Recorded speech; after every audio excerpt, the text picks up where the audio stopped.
Hi, welcome to the Back to Basics Weight Loss Surgery channel.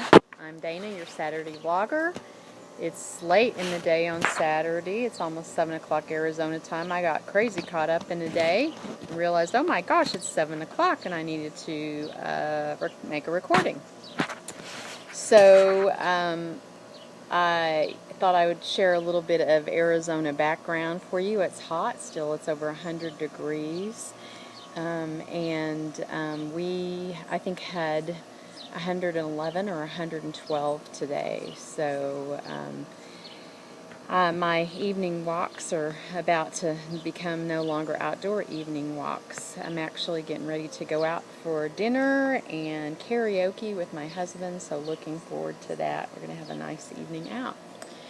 So I asked for some ideas for topics this week, and I think that some of us will be talking about some of those topics. But one of the things that someone asked about was, how do you control the Carb Monster? And this is, I guess, confession time. I'm not controlling the Carb Monster very well these days. Have not been controlling it for probably 3 to 4 weeks in my journey, and primarily it's because I let it out of the bag to begin with. So my program really recommended that we stay away from starchy carbs until we lost almost all of our weight. So the complex carbs we still should have in bariatric sized quantities. So protein first, and then very small servings of fruits and vegetables as room allowed. And I really followed those rules for quite a while. And I actually have my surgiversary, my 1-year surgiversary will be on June 12th, so next week. And, I went a long time before I had any starchy carbohydrates at all. So no rice, no bread, no sugar, no potatoes, no pasta. And what I learned is that for me, if I don't have them at all, I go through kind of a little bit of missing them right off the bat, but then after that, I really don't miss them at all. And then, Christmas came around, and I had a little bit, especially a little sugar, treats and cookies, a little pasta. And then it took me a little while to get that out of my system in January. And I went several months where I got it out of my system. And probably the past month, I have started putting them back in. Not a lot. I don't have them every day. But I have a sweet tooth. I really like my sugar. So I haven't really been eating the pasta and the potatoes and the bread. So I've had some of those. But it seems to me that once I start adding it back in, I crave it. I really do crave it. So for me, the secret to controlling the Carb Monster is to stuff him in the bag and you do not let him out at all. So once he's out, it's hard to get it back in. What I have to do is I have to get really diligent and do about 3 days of protein and vegetables, and even really watch my fruits and the sugariness of the fruits. I kind of have to get the sweet taste out of my mouth. So that means, I have to really just work those 3 days, and after about 3 days, I'm okay, I'm done, and then I can control things much better. Some people right out the gate do crackers and pastas and cereals and things like that.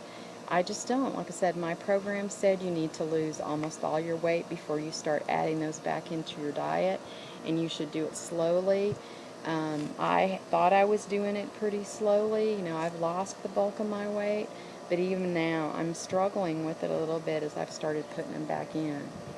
I know that other folks have had some success, and what do I use to replace the carbs and not have things? Well, so when I made meat sauce, I would eat meat sauce, and I would either do spaghetti squash in place of the noodles, or I would do zucchini. You can take a potato peeler and kind of use it along, like kind of take it along, make long strips, kind of like ribbons with a potato peeler, or you can actually also buy a little julienne slicer and do that.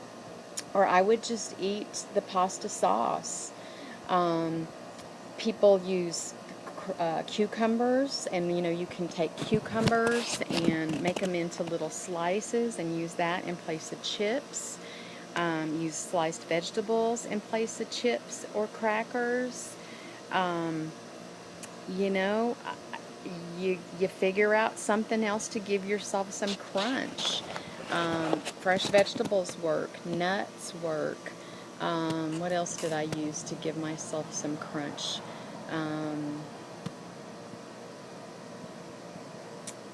Roasted edamame gave me crunch. Sliced almonds give me, thinly sliced almonds give me some crunch. If you're really dying for something, the pig skins, the fried pig skins, and I know a lot of people say, ooh, gross, that's just, pure fat. Well, but it's not starch, so it'll give you some crunch, and it's not starch. I wasn't a person who needed the crunch a lot, so, it wasn't about that for me. It was more for me about the sugar taste. So, I don't know that I have any other wisdom about controlling the carb monster other than once I can only speak for myself, once I started letting him out, it becomes harder and harder and harder to control that. And part of it is a craving, a mouth craving. I think part of it is that kind of addictive quality of the sugars. And, and then part of it could be the emotional stuff, and that head hunger. I don't know, that the ups and downs and head hunger that the carbs give you. So if you have ideas about how to help people control the carb monster, then please add them to the comments or leave a video response. We'd love to hear from you. And please keep watching the channel for other things that the bloggers are going to do to keep responding to topic ideas that were submitted on Facebook. If you have topic ideas and you're not part of the Facebook community, leave them here on the channel and we'll be watching for you. I hope your Saturday ends up great. I hope you have a wonderful finish up the weekend, and you have a great week. Talk to you later. Bye.